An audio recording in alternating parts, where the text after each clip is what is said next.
Bike কি জানি তুমি হ্যাঁ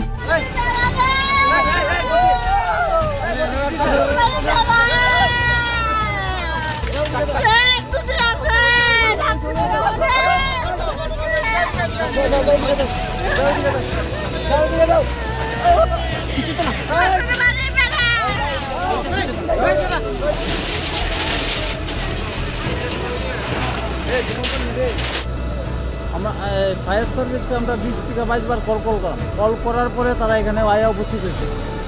তো তারা যদি সঠিক সময় আইতো তাহলে মনে হয় কিছুটা আমরা জিনিস বাঁচাইতে পারতাম, যদি ফায়ার সার্ভিস সঠিক সময় আইতো।